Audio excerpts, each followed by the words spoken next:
Berita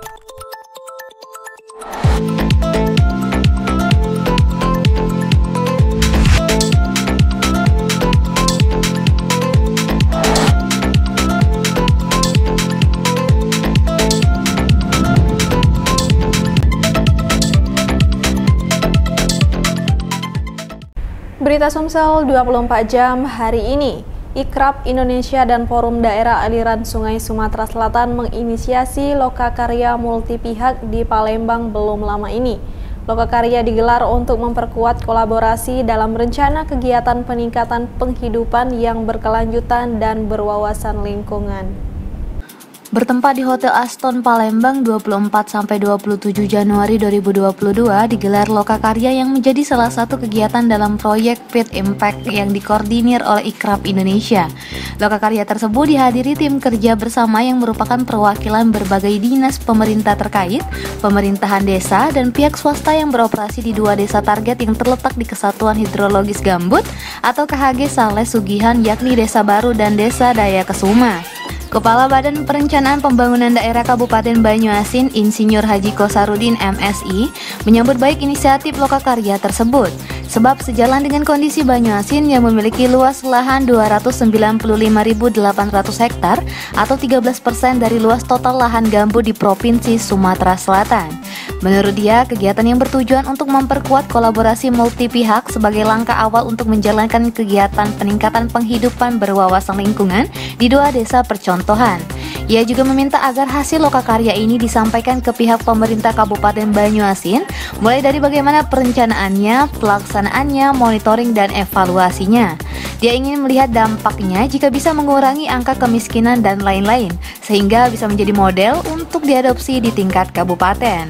Sedangkan Ketua Forum DAS Sumatera Selatan Dr. Syafrul Yunardi Asud ME mengatakan bahwa dalam kegiatan lokakarya yang digelar Ikrab dan Forum DAS tersebut ditujukan mengetahui apa saja mimpi dari kedua desa contoh dan juga pemerintah daerah baik provinsi atau kabupaten. Pemilihan kedua desa ini, kata Syafrul, dikarenakan keduanya masuk dalam satu wilayah KHG yang merupakan bentang lahan yang secara ekologis terpadu dan saling terkait. Nah, karena mereka tuh masuk dalam Kesatuan Hidrologis Gambut, sehingga pengelolaannya perlu memperhatikan gambutnya, hidrologi air di sana. Nah, ya, ini yang coba kita rumuskan untuk dua desa ini, bagaimana kita mengelola lahan gambutnya itu agar tidak rusak, tetapi dia bisa berkelanjutan. Reporter dan juru kamera Betanika Susmanda, palpres.com. Pemirsa, lantaran tidak memiliki uang, Roy Dinaton nekat mencuri motor di teras rumah warga. Namun aksinya ketahuan korban dan nyaris babak belur dihajar massa. Roy Dinaton nyaris jadi korban main hakim sendiri oleh warga. Beruntung polisi dari Satuan Reskrim Polsek Prabu Muli Timur langsung menyelamatkan pelaku. Tersangka dibawa ke kantor polisi untuk mempertanggungjawabkan perbuatannya. Jadi kemarin itu tersangka ini tertangkap pada saat setelah melakukan pencurian kendaraan motor. Pengakuan dari tersangka baru sekali, dan ini motor yang diambil memang kuncinya tertinggal di motor. Kejadiannya di Gunung Kidul. Informasinya tersangka ini sempat mengalami penghakiman oleh masyarakat.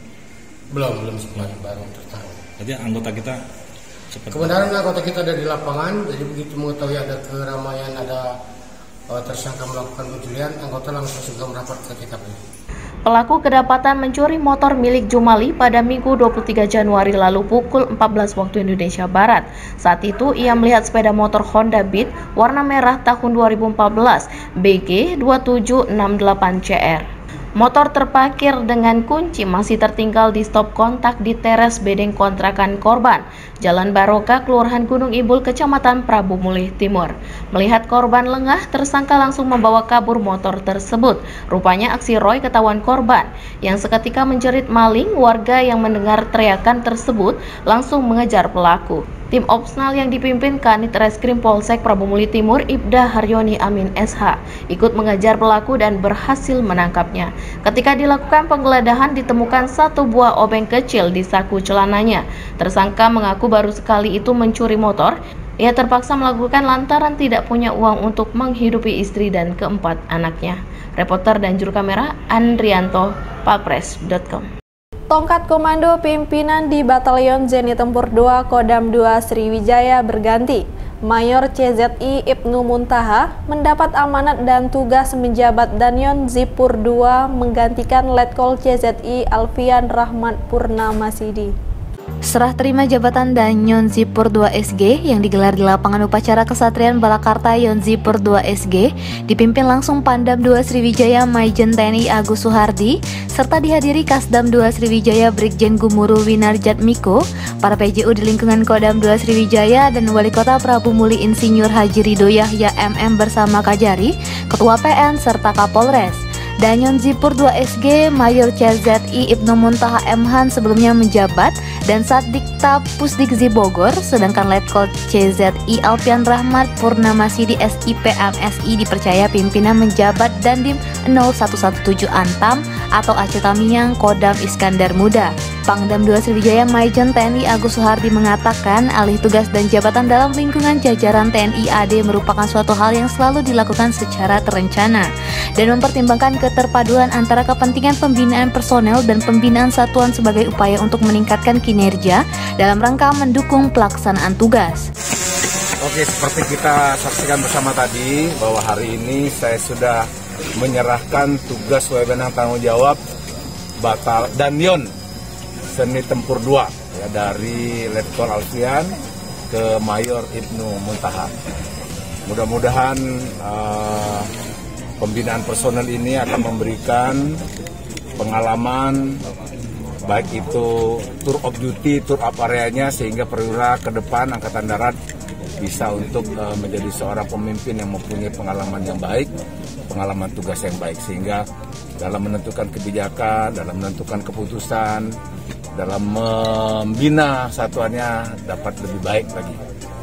Berkenaan dengan serah terima jabatan ini, Pangdam 2 Sriwijaya mengucapkan terima kasih kepada Letnan Kolonel CZI Alfian Rahmat Purnamasidi SIP MSI beserta istri atas pelaksanaan tugas dan pengabdiannya selama ini. Sedangkan kepada Mayor CZI Ibnu Muntaha beserta istri, ia mengucapkan selamat atas kepercayaan yang diberikan pimpinan untuk mengemban tugas sebagai Komandan Batalion Zipur 2 Samara Grawira dan sebagai Ketua Persit Kartika Chandra Kirana Cabang 14 Yon Zipur 2 Samara Grawira. Reporter dan juru kamera Andrianto, palpres.com. Berita terakhir Sumsel 24 jam hari ini.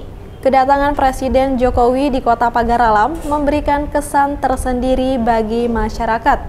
Jokowi diketahui merupakan presiden kedua setelah Soekarno yang berkunjung pada tahun 1952 silam. Presiden Jokowi melakukan kunjungan ke Kota Pagar Alam kemarin. Presiden Jokowi merupakan presiden kedua yang singgah di kota tersebut setelah Presiden Soekarno yang hadir pada tahun 1952 lalu. Jokowi mengaku bahagia bisa hadir di Kota Pagar Alam. Hal ini dikarenakan pada tempat yang sama, Presiden Soekarno juga pernah hadir di Kota Pagar Alam. Sementara itu, kedatangan kepala negara ke Kota Pagar Alam juga meninggalkan kesan mendalam bagi masyarakat yang turut menyambut hangat. Gubernur Sumatera Selatan Herman Deru bahkan menyebut bahwa kedatangan Presiden Jokowi sangat dinantikan oleh masyarakat. Deru berharap Presiden Jokowi merasa nyaman saat berada di kota yang memiliki udara yang sejuk tersebut. Selain itu, Kota Pagar Alam juga dikenal memiliki penduduk yang ramah serta penuh dengan sejarah. Reporter dan juru kamera Eko Wahyudi, palpres.com. Demikianlah berita Sumsel 24 jam hari ini. Jangan lupa untuk mendukung program kami lainnya di YouTube channel Palpres Official seperti podcast Cukup Pedes, Budak Lorong, Baseng Ternyata Bukan Mistis, dan Ruang Cerita bersama Kakak Juli. Saya Sri Depi, sampai jumpa.